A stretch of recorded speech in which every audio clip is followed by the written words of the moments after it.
Okay, good day everyone, or good evening if this video makita ninyo during night time. Good evening. Kung during afternoon, good afternoon, and if during morning, good morning. So this day we will be having our discussion about the gospel and culture. Huwag akong kauban din sa inyong atubangan, inyong makita si Sir Reggie Gregorio, our president of our motto. Reggie Gregorio. And sa ako ang left, si Sir Freddy Santillan. So this morning, today, we will be discussing about the significance, the definition of the gospel and culture. And as part of our introduction, let me give you an illustration about sa usa ka manok. Paano na siya tugtugaok sa Bisaya pa, how they crows around the world. Actually, in different perspective, cultures, actually nabatian to nako sa Korea, lahi daw ang pag-crow o pagtugtugaok silahang manok. Well, anyway, studying their culture, actually ang same lang gid na sila, same lang tugtugaok ang manok, but because of different culture, nakita na to din nga lain ang sounds for them, but actually it's all the same. Now the same as true with in the gospel, actually in Ephesians, according to Paul, in chapter 4 verses 5 and 6, there is one baptism, one God, and one faith, and one Lord.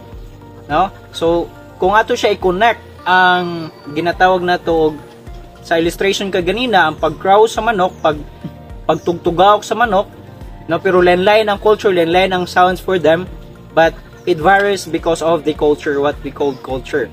So today, we will tackle about the significance of the gospel and the culture. And today, akong ihatag ang higayon ni Brother Reggie Gregorio, ang definition. What is the definition of culture? Actually, daghan siya definition. We have several definition of culture according to different authors. And today, ato ihatag ang definition ni Sir Reggie, the first part. And of course, we will have our different insights regarding our culture. And let's give the time to Sir Reggie for the definition of the culture. Once again, good morning or good day para sa aton. So, according here, the culture and structure. The definition of cultures according to Kraft, he says there, culture as a society of complex. Meaning to say, ang culture, hindi siya ma-understand sa isa lang ka-area. Kumbaga complicated siya. And then second is consisting of learn, and then pattern, concept, and behavior. So first, diri ginhambal nga when it comes to culture, we need to analyze and define what is culture. So here may ara sang tatlo ka aspect nga ginhambal garin ni Kraft sa iyang study. First is, culture belongs to a society or a social group. So meaning, hindi lang siya isolated sa isa lang ka individual ang magsiling kita culture.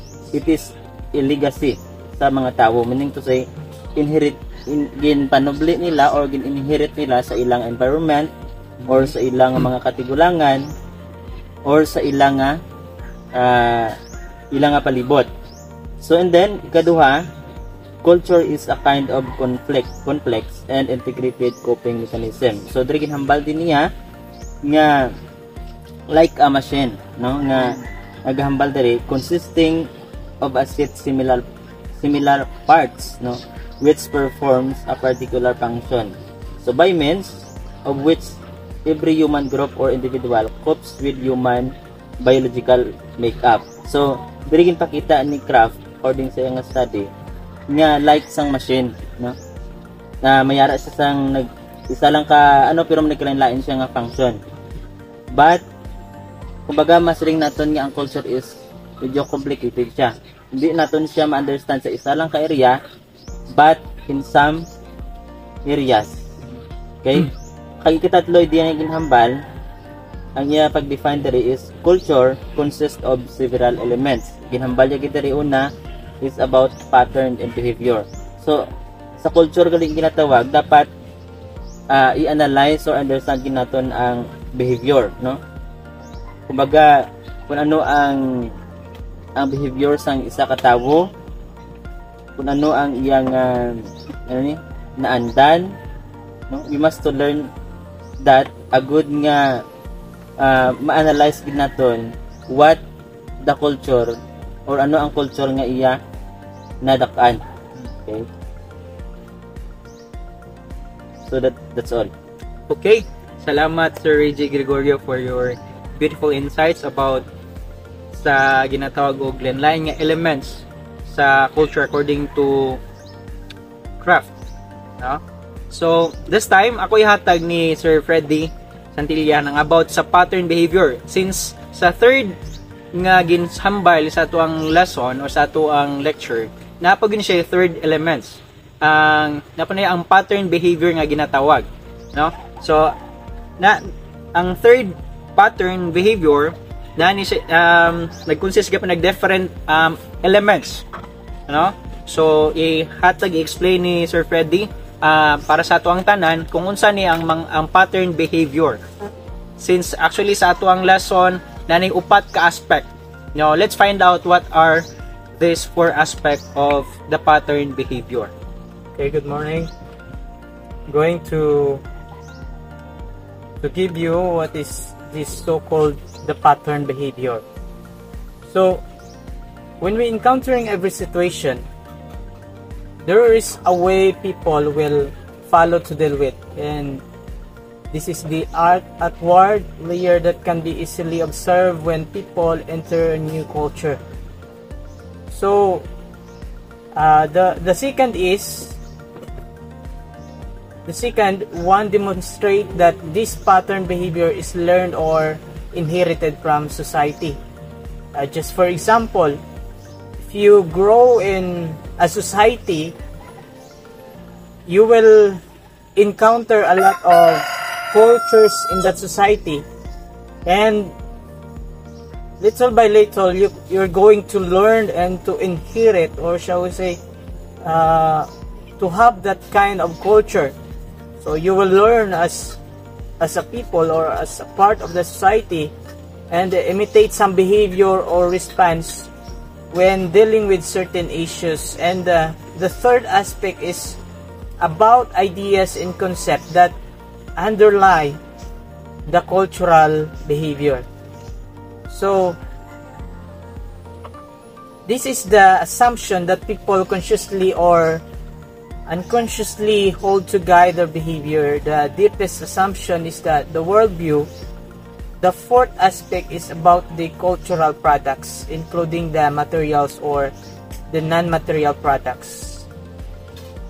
That's all. Thank you, Sir Freddy. So, since we already tackle about the definition of culture, no, damo gid siya, daghan siya nga ginatawag og elements. No, as we discussed, we have, let me summarize the four elements. First, it is a pattern and it is an outward layer. No, so makita gid siya, dali gid siya makita by outward. So makita gid siya like dali manotice ba kumbaga. And the second one, it is inherited from our society. The third one is the idea or concepts that underlie in the cultural behavior. And the fourth one and the last one is about the cultural products, material, non-material. The example of this is about the architecture, the clothing, how the cloth manumit because of their culture. Sa mga makita na by our sight, no? But sa mga butang nga dili makita, it is ang mga rituals, no, mga religious practices as part of the culture. And this time, let us go on to the structure of culture. No, according to Quast, nagapoy lain gapon nga layers, no? Na ginatawag 4 layers, no? Damo ginig mga layers, di ginato ma-define ang culture in one layer lang. But naani siya 4 layers according to Quast. Let's figure out what are these layers. Let's figure out. First is the model of Quast idea. The first thing is we need to consider the people's behavior. No, according to Quast, atong ikuan is ang behavior sa usa ka tawo. No, mauban ni siya ang culture nga ginadak-an nga kabantay ka inani man ang behavior lahi man siya sa behavior sa Filipino. No, basin dili ni siya pure Filipino. No, basin though Filipino siya in physical, pero basin nagdako ni siya sa laing nasod. Or even in the Philippines, daghan mag culture lain man. Lahi ang culture sa mga Islam, lain mang culture sa iban-iban nga mga nasod. No, actually ang kaning Pilipinas daghan gid kayo ta ginatawag og culture, no. So mo na atong hibaluon, let's find out what is their culture through their behavior atong may balaan diha. And the second layer, we can see the issue of cultural value. No? It is good or good is beneficial or what is best. No? Makita ni nato diha ang mga ginatawag cultural value. Ang Pilipino, ang culture nato is, we can say this kin hospitable bitaw ta mga Filipino, no. That is why the mga foreigners ganahan ki sa Filipino. It's because of our ginatawag og hospitable ta nga mga hospitality, no? Hospitable person ning mga Filipino, no? Pagkanindot sa ato ang culture sa Pilipinas. The third layer is value provides a people present decision for behavior. And yeah, I think that's it. Oh, but this time, since we already tackled this 3 layers. Yeah, 3 layers. Or the 4 layers, but let's find out where's the 4th layers. The worldview. Okay, thank you, Sir Freddy. The worldview. Okay, this time, let's talk about the worldview and the worldview change. And maybe you're the last one nga naghatag explanation, no? So I will give the time ni Sir Reggie to explain to us what is the worldview and the worldview change, and we will give our personal insights regarding with this topic. So I'll give the time to Sir Reggie. So the worldview and worldview change. So according to Paul Herbert sa iyang study, iya diri ginpakita ang definition or sa iyang study what is worldview. So gin-mention niya diri ang 3 dimensions, which is number 1, cognitive dimensions.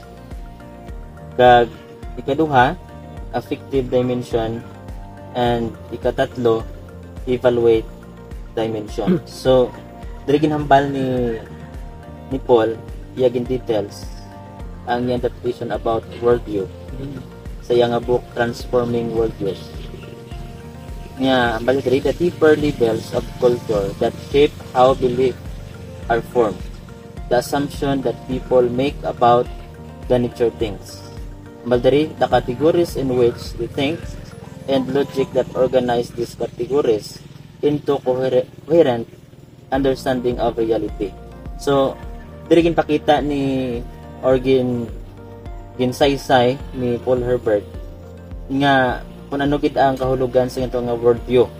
So sa una ginhambal niya diri ang cognitive dimension, meaning ginagahatag ini or dealing with ideas and belief. And then ang affective dimension nagahambal diri dealing with people's feeling. And then ikatatlo, evaluate dimension, dealing with how people evaluate the world. So ining 3 dimensions work together a good to influence people's decision and behavior, it shown this following. So dili natin makita ang worldview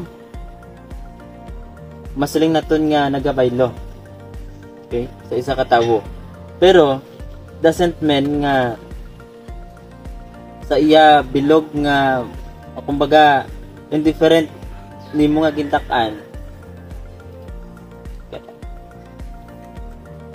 Okay. Thank you, Sir Reggie. So for he explained to us, gi-explain niya sa tuwa and different worldview ni according as a study ni Paul Harbert, no? Atong nabatian nga we have 3 dimensions. Now, what are these? To summary, cognitive meaning dealing with ideas or belief, no? Cognitive means kuan sa ato nang una-una, no? Thinking. And the second is the affective. When we say affective, it's about emotion, feelings of a person. And the third is evaluative dimension or evaluate dimension, dealing with people's evaluate the world, paano nila malantaw ang kalibutan. Actually, all of these dimensions, all of this study, ginstudyhan nila sa mga atong mga kaning mga professional, what we call nga mga early Christians, ginstudyhan nila ang worldview sa tao, kung paano ma-penetrate ang gospel didto sa mga lanlain nga mga kultura or culture, no? Because we cannot penetrate the gospel if we will not consider their culture. Kay base unyag matapakan nato ang ilahang belief. So it is very important kanato nga atog yung before kita mosulod sa usa ka mission, we should understand, we should study their ginatawag culture and belief, no? And thank you kayo Sir AJ for explaining that to us. And this time ato danay ihatagan o gigayon ang pahinumdom ang tawag na let's have some break. So ara lang danay kamo, paabot lang danay mo kay mag-break danay ta. Okay? Pabilin lang kamo diha because magpadayon pa kita sa ato ang study karon regarding about the worldview and culture. So see you again. My name is Chris Miller. I work as the Literature Ministries Director at Ouachita Hills College in Southwest Arkansas. And I want to introduce you to our new training videos. And the purpose of these videos is to help you to become a more effective canvasser. Now, whether you're a beginner, intermediate, or advanced, there's something for you in these videos. We're going to cover basic principles at the beginning, and then later on we'll move on to more advanced concepts. And whether you're an individual going out in your community on your own, learning how to do this for the first time, or if you've done it before and you're wanting to get together a group of canvassers and train your students, our hope and prayer is that through these videos, God would use you to make a difference. God bless. We'll be praying for you. Okay, good day once again mga kaigsunan. My dear friends, thank you for tuning in. Thank you for sa pagpadayon, sa pagplantaw sa ato ang discussion this day. Today. So, let's continue, no? Nakita karon sa worldview change. Paano ni siya ma-change ang worldview? And actually, we have a lot of questions, various of questions here that we need to answer, no? Napangutana, the first question is, does conversion mean to change the behavior? Ang pag-convert ba sa usa ka tawo, meaning ba pag-usab sa ginatawag natong behavior, ang pamatasan? We can say that true conversion can surely lead us to change of behavior. No, but the change of behavior may not be true conversion.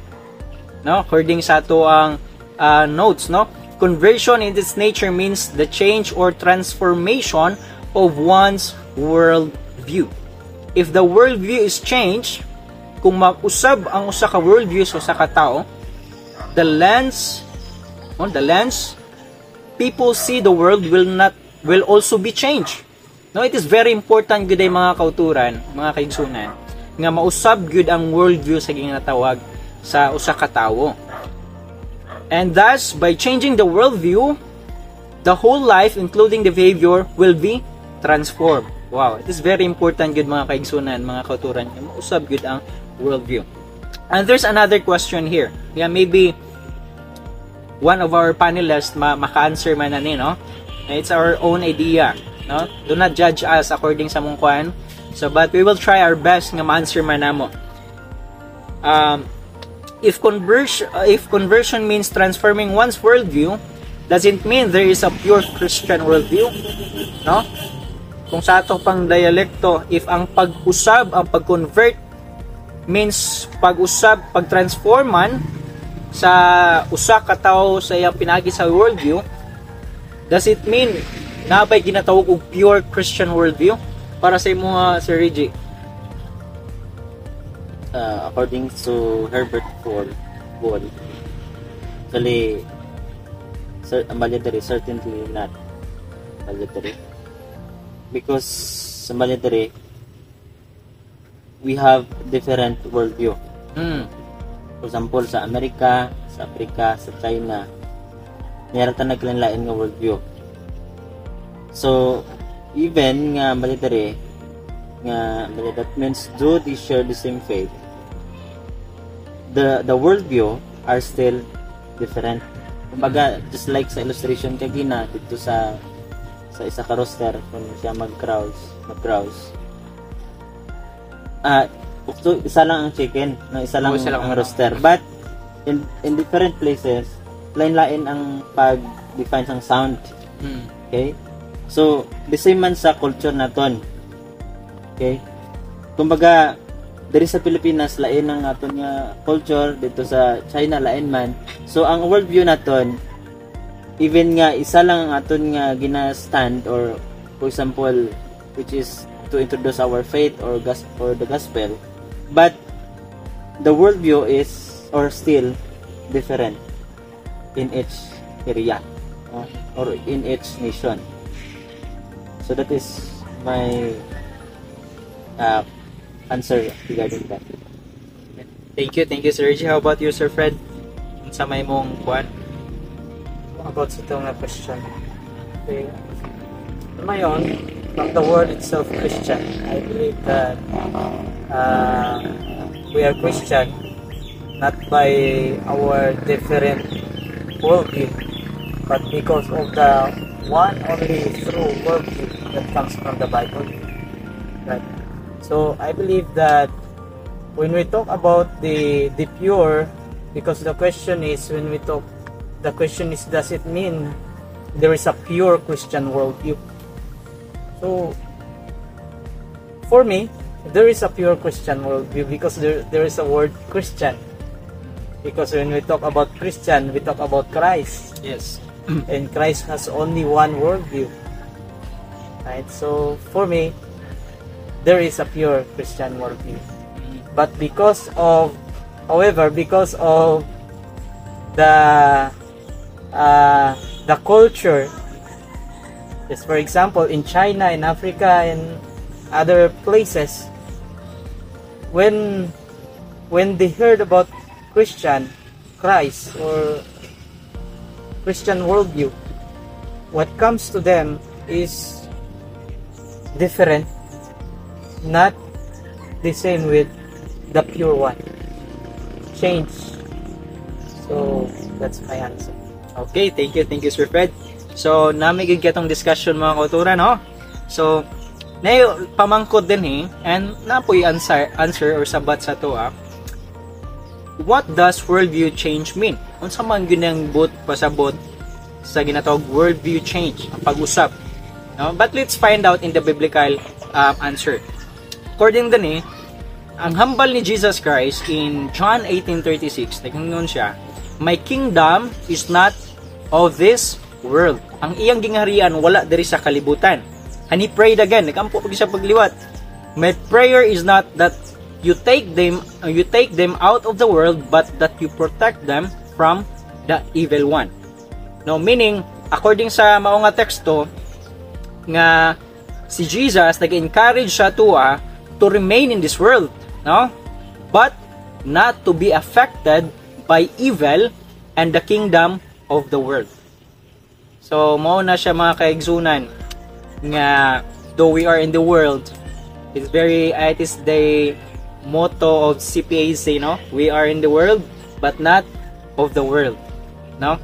So, we should respect different culture, different worldview in regard sa ilahang ginatawag og kanang basin mo judge ta sa ilaha ba. Nga dili man ni mao kay mahulog ka ginatawag natog ethnocentrism. Di ba Sir AJ? Ethnocentrism na pareha pod sa actually sa mo na discuss before nga about ni ang kanideng kinaiya ni Jonah na din niya ang ethnocentrism. But that's part of our not that part of our lecture. So this time atong magpadayon ta, let's go on to culture, the gospel and culture. Now of course, this part of our let's find out what are these three principles. No? Natay three principles that guide the relationship between the gospel and the culture. So what are these three culture or gospel culture? Si Reggie nakadinha si Reggie atong higayon or ikaw Sir Fred. Sige, let's find mag-tagtag na idea. So ang gospel versus culture, I will give the time to Sir Reggie and gospel and culture, and I will give the gospel transform culture. Go na. So according here sa aton nga notes, gospel versus culture. So naghambal diri, gospel versus culture means the gospel cannot be equated. So meaning to say, hindi sila equal, no? Ang gospel and culture. Kay ang gospel mayara sa different context. Pag amuman ang culture. So diri gin-emphasize diri about sa kay Jesus, no? About sa iyang crucifixion. So ang baldere, it is God's agape love and holy. So no any human culture can meet the standards. So aton diri makita nga hindi naton ma-meet ang standard ni Jesus. Okay? So kung i-anggit naton sa aton nga culture, different. Okay? So ang baldere, therefore confrontation between gospel and culture is unavoidable because of any human culture. So ang baldere may ara tatlo ka element. There are three elements of sin according to sa aton nga handouts. Ang baldere, gospel and culture. So salamat kayo Sir Reggie, no? Sa imuhang definition of gospel versus culture. No, ato nabatian din that gospel cannot be equated to culture because gospel is pure. When we say gospel, in biblical perspective, we called it a good news. And the first gospel happened in the Bible, mabasa sa Genesis chapter 3 verse 15. When God sa diha nga nakasala ang tao, then naghatag dayon og good news ang Ginoo, and that is the person of Jesus Christ. So again, gospel versus culture, gospel cannot be prevail or cannot be equated, no? Dili pwede ma-equal sa culture. So dapat ang atong basis gyud sa atong it should be in the Bible. So let's find out again sa ikaduha, no? Gospel in culture, no? Ato'y hatag ni Sir Freddy explanation about this. So gospel and culture. When we talk about culture and gospel, sometimes what comes in our mind that it is impossible to merge the two, the gospel and culture. But in the time of Jesus Christ, He lived in many kinds of culture. He lived in the Jewish culture, speak Aramaic, and many more. So He undergo all of it. But according here, the gospel must be in culture. That's why gospel and culture express in the local languages, symbols, and true patterns. According to John 1:14, says the world became flesh and dwelt among us. And that's incarnation. God entering human culture so we could know Him. So in the same way, missionaries and believers must communicate the gospel in a way people understand their heart language. So always put this in our mind as far as the gospel is concerned. No culture can interfere or can intervene. Ang gospel yan magatingwa ginaya sa pag-enter sa culture, pero ang culture hindi ginaya maka-enter sa gospel. So ay gospel and culture. Amen. What a beautiful insights nga gihatag ni Sir Fred, no, sa to gospel and culture, no. Ang gospel dapat mag-prevail gyud na regardless unsa man imong culture din ha. So let's go on sa gospel transforms culture. Is very understandable naman gyud ang gospel makapausab gyud sa culture, no. Gospel transform culture means there is transformative power in gospel. When it reaches people, it will, on one hand, appear in culture relevant from gospel. So, this gospel transforms or it penetrates into the hearts of people and therefore also transform the culture. Meaning, ang kanideng gospel mga kaigsunan, my dear friends, mo ni ang makapausab sa tao through the power of the Holy Spirit, maga-transform ang ilang kasing-kasing mga kaigsunan. Regardless lang culture, kaya ang kaning transformation man God, mo ni trabaho sa Holy Spirit, no? So, kung taigong panahon mga kaigsunan, actually we will love to discuss more about this topic, but let's continue to another perspective or lesson, and let's talk about the contextualization. How to contextualize in dealing with other people through their culture, how to penetrate the gospel sa ilahang tagsa-tagsa culture. What is contextualization? No? So, ako'y hatag ang time ni Sir Reggie. Let ati discuss niya ang contextualization. So, aton pag-isrihan ang about sa contextualization. So, diri ginapakita sa aton nga ang contextualization is very important para sa aton. So, meaning to say in kumbaga when it comes to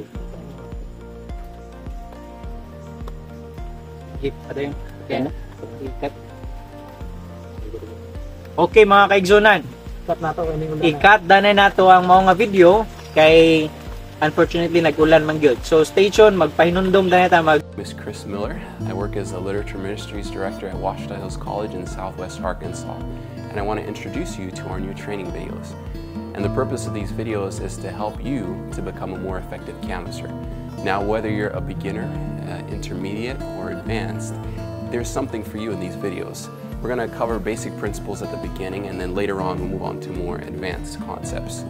And whether you're an individual going out in your community on your own, learning how to do this for the first time, or if you've done it before and you're wanting to get together a group of canvassers and train your students, our hope and prayer is that through these videos, God will use you to make a difference. God bless. We'll be praying for you. Once again mga kauturan, thank you for tuning in once again. Salamat gid kayo, padayon ta sa tong study since na ang ulan. So this time again, let's discuss about the contextualization. No, how to penetrate the gospel, no, how to contextualize, no, ang evangelism nga ginatawag.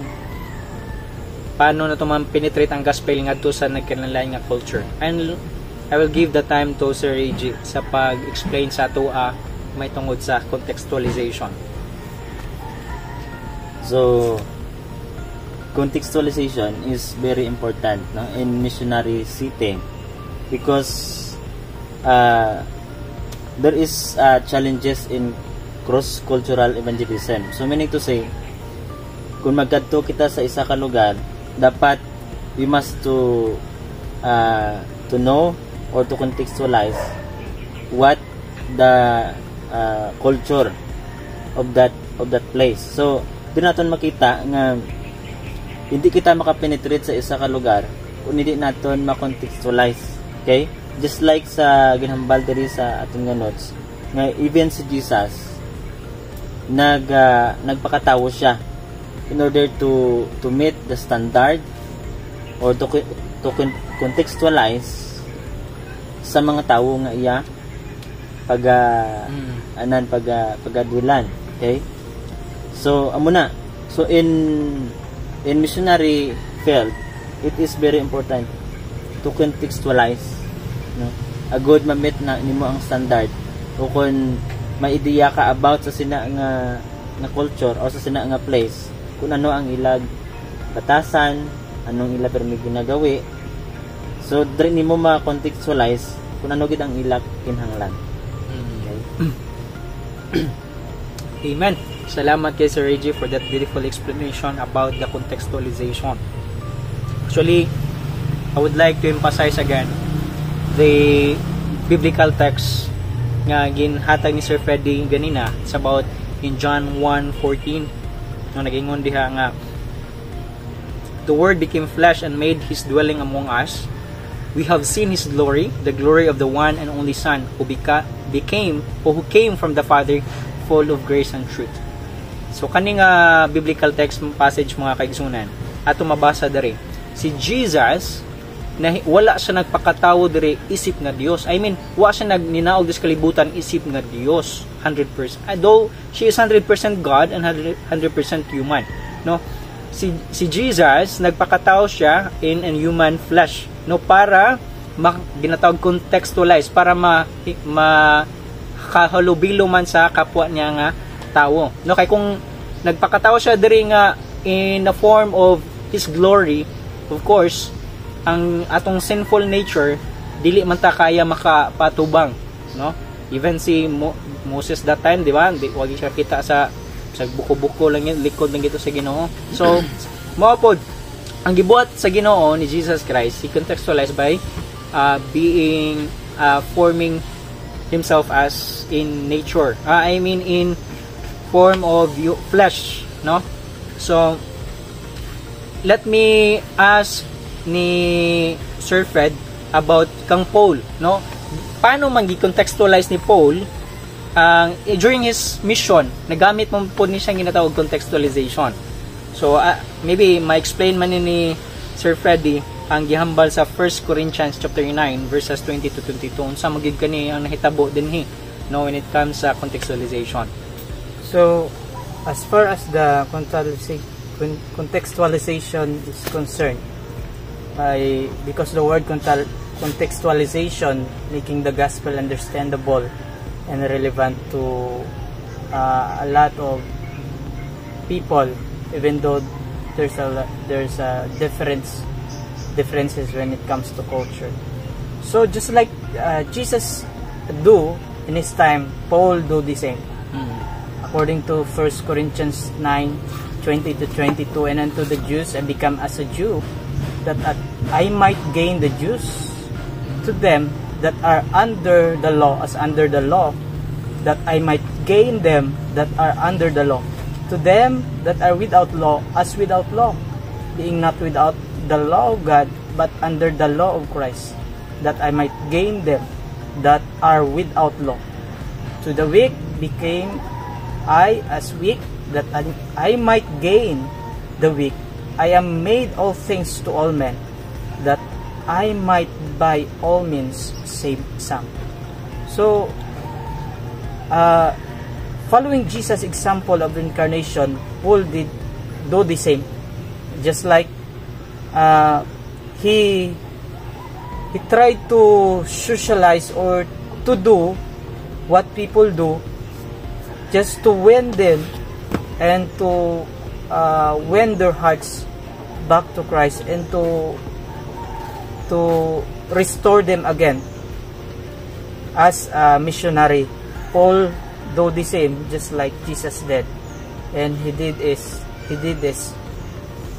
for Christ, and his way is not him but the way of Christ. So Amen. Thank you good kayo sa to ang beautiful insights, Sir Fred, sa to ang explanation about contextualization. So sa atong nabatian kaganina mga kaigsunan, ang contextualization is very important in regards in doing the ministry, no? We cannot penetrate the gospel without doing the contextualization, no? So even Paul nag-contextualize man kung nasa sa Jews, nagpaka-Jews man siya, kung unsa man ang mga culture, unsa man ang worldview sa mga Jews, sa Greeks, unsa pa nga mga dapit. So basically, mo na ginatawag, let us study the culture of that certain place para makapenetrate ang gospel. So, wala bitay igong oras mga kaigsunan, mga higala, mga kabiyan. Damo gyud kayo tag natunaan karon. Even us while studying this lecture, daghan kay tag nakatunan, daghan kay nakatunan. And through this online platform, we are sharing this to you para dili lang kami ang makakaton, no? So, as a summary sa to ang discussion this morning or today, atong na discuss about the culture, how it is very important to study the culture, how to penetrate the gospel in culture, how to transform human worldview through the gospel, mga kaigsunan. So, daghan yung kitag nabatian, and by that, I hope nga sa mubo nga lektura nga among na-share sa inyo ha, I hope nga damo kita, daghan kitag nakatunan, no? So, salamat kayo sa inyong pag tune in sa among channel, no? Channel of Blessings. So, salamat bitagid kayo sa inyong paglantaw. So, I hope nga magkinitanay pa kita sunod, and I will give the time, actually ang opening prayer off-cam ang opening prayer, but this time in front of camera we will have our closing prayer. Ang akong ihatag ni Sir Ray J. Gregorio ang atong closing prayer. So let's pray. Father in heaven, we would like to thank you and praise you, the Father, for this opportunity na kami ginawa nakadiscuss isang important lesson about culture and gospel, the Father. It is very important for us to study this kind of lecture, a good nga ma-prepare kami on how to communicate people, to understand their culture, to introduce the gospel to them, the Father. So, thank you so much, my Father, for this moment, especially for this discussion, and we learned a lot from this lesson, the Father. Thank you so much. Please forgive us for our sins. In Jesus' name we pray. Amen. Thank you mga guys. So, once again, ako din si Leo Ibanez, ang upod si Reggie Gregorio, ug si Freddy Santillan. Daghang salamat. This is Introduction to Mission.